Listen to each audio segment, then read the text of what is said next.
If it's happening in the Coachella Valley, it's front and center now. I love your show. I just love it. He calls it as he sees it. So my daughter turned me on to you, and you're awesome. Live from the Palm Springs iHub. As a businessman, I spend my entire day, I work hard for make money for my family.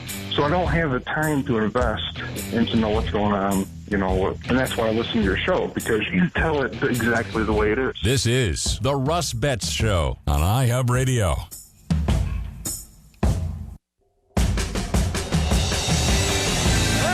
Welcome to the Russ Betts Show, Hour 2. We got an hour in the bank already. If you missed it, you can catch it on our podcast. I don't actually have the podcast address for you, but as with so many things, Google makes it real easy. Just go look up the Russ Betts Show podcast, and it'll pop right up there. Take you right. This is magic how this works. They've made our life so easy. What do we have to even think about? All right, well, we got to start thinking about some budget numbers. Now, for those of you who are new listeners to the show, I do this on the weekend, on Sundays specifically, to keep you informed, but in my day job, I'm a council member in the city of Desert Hot Springs. And like a lot of other cities, we're looking at some, dropped revenues as a result of this economic shutdown, as a result of the COVID-19 crisis. We're going to feel it. But if you look across the Coachella Valley, some cities are getting hit a whole lot worse than other ones. And it appears that the two bookend communities, the ones at each end of the valley, Coachella on the east and Desert Hot Springs on the west, are probably going to fare much better than the rest of the valley cities. And part of that is because the economy that's hit so much is the tourism economy. And Coachella and Desert Hot Springs, while Desert Hot Springs has a booming spa industry, and we're going to feel a crunch from that, it's not the biggest part. It's not our big revenue generator. And I'm looking at the numbers here. We're going to see some sales tax reductions. I'm just going to get into a little bit with Desert Hot Springs, and then I'm going to jump into Palm Springs, where the situation is infinitely more serious. But in Desert Hot Springs, I'm now as a council member, I'm being tasked with, okay, take a look. And the number one job for a council member is the budget. That's where every bit of spending authorization is set. Where the city manager, city staff says, okay, council, here's what we want to do. What do you want to do? Here's the numbers. Okay, go ahead. This is what the world's going to look like as we go forward. Now, it gets to be a tough time when the world going forward is, how you're going to have to try and do with less money. So I'm looking at a sales tax reduction in Desert Hot Springs, and I have meetings with staff, and I'm looking at, we're probably looking at about $320,000 loss in sales tax revenue. We were at $1.6 million in sales tax in our normal budget, and what we figured is a normal situation, and that's probably going to go down to $1.28 million. And so I'm projecting a 20% drop in our sales tax. Now, it might be more than that because we got the gas tax involved in there, but the prices of gas haven't really come down that much, although a lot of people are driving less. I mean, getting a couple of months per tank full of gas? But at least for a starting point, until I see some other numbers, I'm going with 20%. Now, on our transit occupancy tax, I'm projecting we're probably going to lose $800,000 transit occupancy tax. And that number's a little bit ahead of what staff's offering. But I'm figuring we're going to lose about 50% of our transit occupancy tax. So instead of collecting $1.97 million, which was a nice, healthy number, we're probably going to collect about $1.17 million.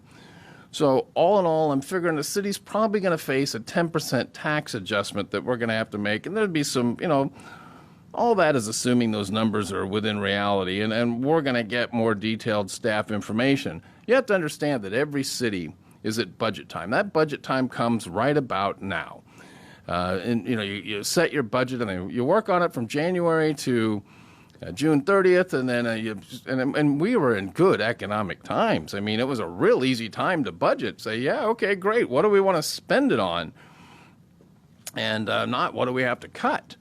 It's when you have to cut that it gets to be more serious. But so anyhow, we've got those considerations, and so the city is going to have to figure out how to make up 10%. And so I'm sitting there saying, assuming that the numbers that I'm coming up with are reality, where do you go get those cost reductions? Where are you going to get, which is roughly about I came up with anywhere from $1.2 million to $1.5 million, and that's out of a $21 million budget. So where are we going to get those savings? Staff offered up their worst case scenario as $1.8 million in loss. Now, if you're in another city, particularly Palm Springs, and you're listening to those numbers, you're going, wow, wouldn't it be nice if that was the extent of our problem? Well, let's go look at those other cities. It's not a pretty picture.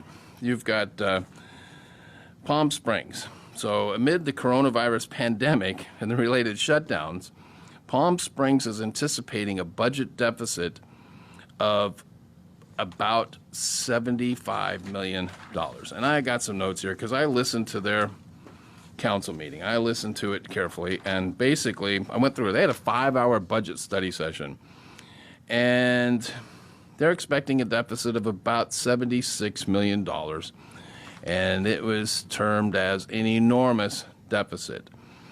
Now, it could be more than that because they're estimating next year what they've got to cut out is about $47 million. They already lost $29 million just in this year. Before they even get to the June 30th cutoff date that kicks in the new year, they've already lost $30 million. That's in hotel shutdown, rental car shutdown, all that stuff taking place. And they've only made up about $10 million of that through the savings that they've implemented, which was basically, holding off on some projects and cutting spending real quick, and they managed to save $10 million, but they still got a $19 million deficit just in this current year. And what they're proposing is just they're just going to have to use reserves for that. They have some reserves. That's the good news. They're going to have to use the reserves to make up $19 million of this year's loss. But now going into 2021, next year, they got to figure out where they're going to get $47 million. And their budget has basically gone from $125 million in revenue down to $80 million in revenue. It was real easy before. Take in $125 million, spend $125 million. Well, now they're spending at a rate of $125 million, and they're only taking in $80 million. They've got to do something. So I'm watching that, and it's a really tough time to be on a city council when you're facing those kind of numbers. And if the economy comes roaring back, well, the numbers are going to be lower. But, of course, on the flip side, if the worst case possible projections hold up, well, it's going to be a higher number than even the $47 million they're projecting in Palm Springs, and the same throughout other cities. Now, you can hear the public comment already started, and I didn't sit through all of that public comment. There was a lot of it, but the part I caught was, hey, don't cut this much-needed program. It does so much good.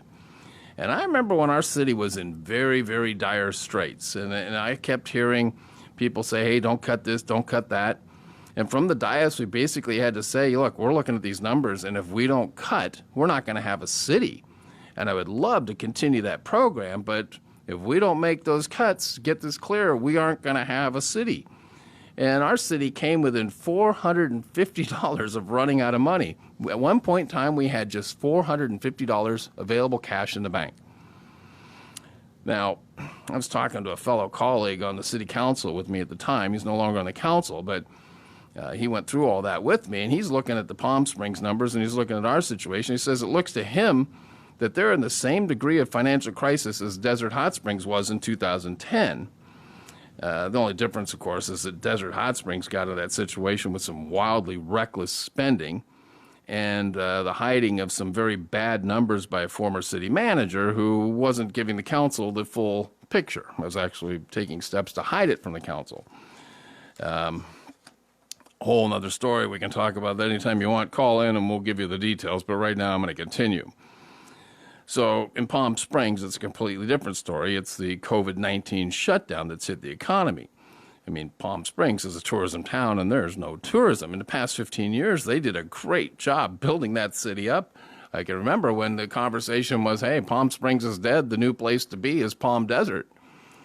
Well, a few councils back, they've worked really hard to reverse that trend. I remember Paul Lewin saying, hey, we got to get stuff going here in the summertime. We can't just roll up this town in the summer. And they've been busy all the time, even with the heat, splash party, whatever else they had going on. They made it work.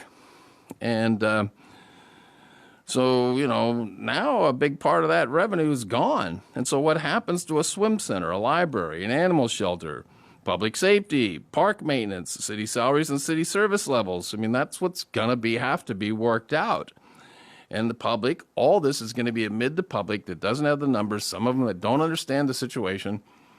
And they're going to be saying, hey, don't cut my program. Don't cut this program. Please do not cut this program. You can't do it. How heartless, how cold of you. These seniors need this, or these kids need this, or how are we going to get along with a library? We have to invest in our future. Well, when you're looking at a huge total near collapse of your city finances and a huge budget deficit, you know what? Something's got to get cut. Now, it took Desert Hot Springs 13 very intense budget meetings. Get that number again, 13 council meetings where we looked at only the budget to work through it. And I think Palm Springs at this point has had 2, maybe 3, and they're having to work through it. And we had a situation where some people weren't quite grasping what was going on and how serious it was. So we had a city manager there, Bob Adams, who was particularly adept at budget and finance and turnarounds for cities. That seemed to be his forte, and the reason he landed in Desert Hot Springs to help us through the mess. So what he did was said, hey, guys, here it is. Here's the spending. And here's where we got it. Here's the revenue, and let's start moving some pieces of paper around here. And each one of you go home and come up with your plan where you're going to shuffle these numbers, because you got to come up to at least 0. We don't have any reserves left. We can't print money, so you have to take this revenue and match it to this spending. So you got to, and so you worked it out on paper, and it was a real eye opener for the council members that hadn't quite grasped that how serious the situation was. And of course, that was out there for the public to go through also, and it helped them understand as each person tried to work through a plan. Wow, there really isn't enough money. What are we going to cut? And that was the only way. The first step is a realization is that you have got to make some cuts. And you can't sit there on the dais and play politics and say, you know what, I'm just not in favor of cutting anything. I can't believe how cold and heartless you are. You're all in this one together. You all got to solve it together. You're going to have some spending priorities, but there's going to be cuts. And you can't go take somebody to task calling cold and heartless. And the public has got to understand.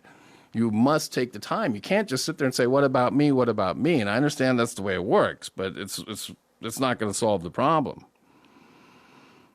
I mean, in Palm Springs, the overall budget was $121 million. The anticipation is a $47 million shortfall. $47 million has to come from somewhere. Where are you going to get it? Now, the city's hotel tax was $37 million is what they were expecting this year. That's gone. Rental cars, city gets revenue from those. Have you looked around the airport and seen how many rental cars are parked everywhere? When those cars are parked there, they're not generating any income for the city of Palm Springs on the rental fee, the sales tax on that rental, whatever a special airport tax applies to cars rented at the airport. And they're certainly not out there filling up hotels, and they don't represent people spending money. It's just huge loss. So that's gone. Airport revenues are gone. I mean, the airport brings money into the revenue. So, all right, we're going to get into a little bit more of this. A lot more of this, because this is really important. You've got to understand this stuff. All right, this is Russ Betts on iHub Radio, coming to you from a very quiet downtown Palm Springs. It's still locked up. You see some signs of relief. Sometime the economy's coming back, and we'll be back with more ourselves.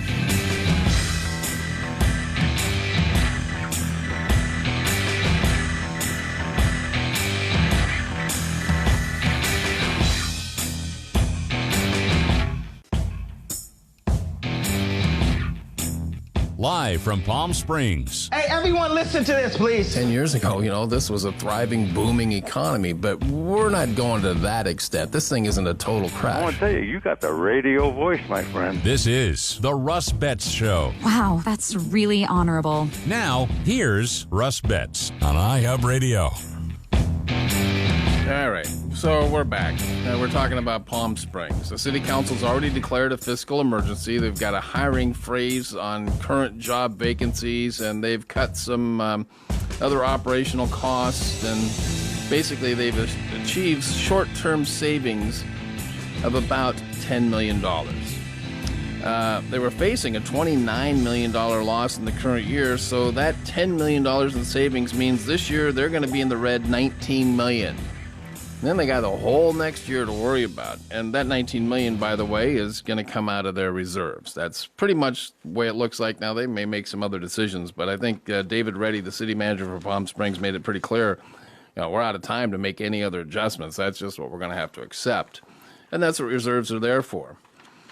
But, you're looking forward to ahead. What's going on? Well, they had Measure J. Isn't that going to bring in a bunch of money? I mean, you can already hear those comments. Well, thank goodness we got Measure J.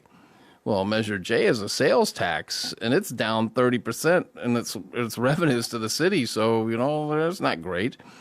They've had to cancel. They're looking at canceling 5 projects. I don't know exactly what those projects were. They're contained in the budget. I didn't go look. But the big debate is, what do they do with this beautiful downtown park they're going to have? And so they've decided that there's far enough along in the development of that park that there's some things they bought for it they just can't return, and it just makes sense to go ahead and finish it. They could do a modified downtown park plan, which will save about $4 million, and who knows, they may have to say, okay, we'll finish it later, but that's one of the things they're looking at. And then they ran through a few scenarios on savings, and one was total personnel savings of $8 million, or another one of $11.5 million. Remember, they're still got to get to $47 million, so you take $11 million out of your personnel. And you still have some cost when you lay off employees. People don't realize this, but you have to offer a 3-month severance. You got unemployment insurance, and your health insurance continues for 6 months under the employee contract. So cutting employees isn't swift and quick. They're going to have to watch this really closely. And, that was part of the problem is you get a number 1 week or, and then the next week you get a different number because it's ever changing.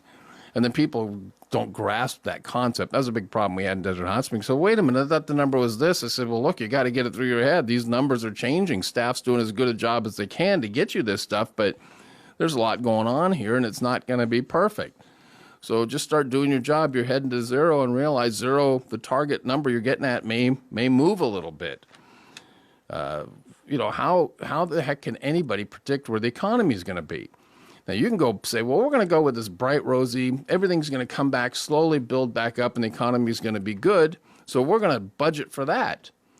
Well, what if that doesn't happen? You're going to sit there and say, hey, wait a minute, what happened? I thought, well, you got to understand, this is a moving target. I'm just looking at what hung us up and what caused so much consternation in our cities. We tried to work through this.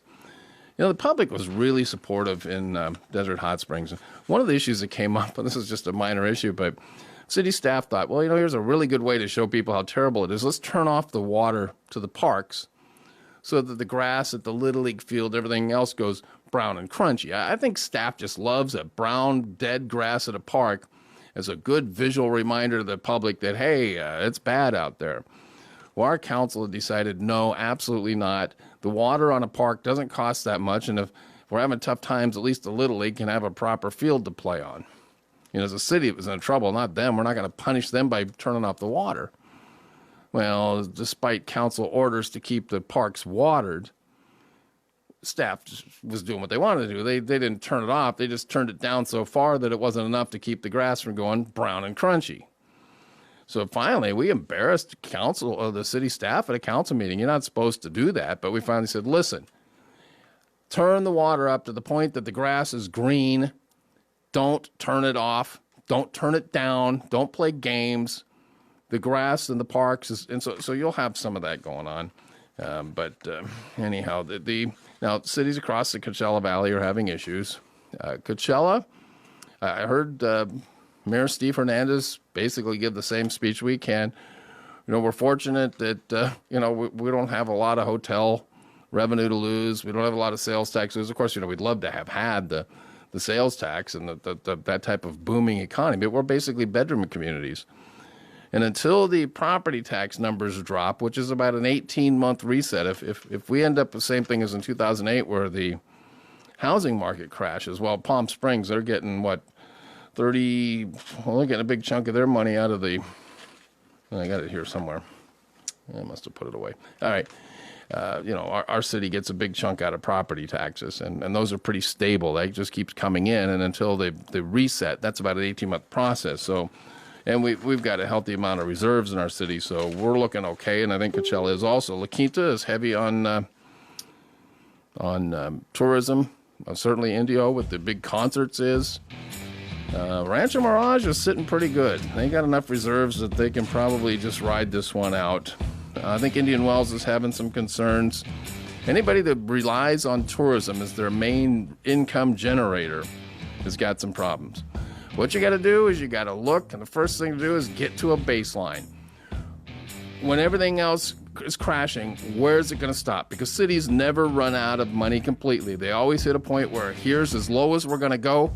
Figure out where that point is, and then get your spending and your expenses down to there, and then build from that. That's the key. That's what you got to do. That's what will get these cities through this crisis. And then we're going to get you through the rest of the show. We got another half hour coming up. This is Russ Betts on iHub Radio in beautiful downtown Palm Springs.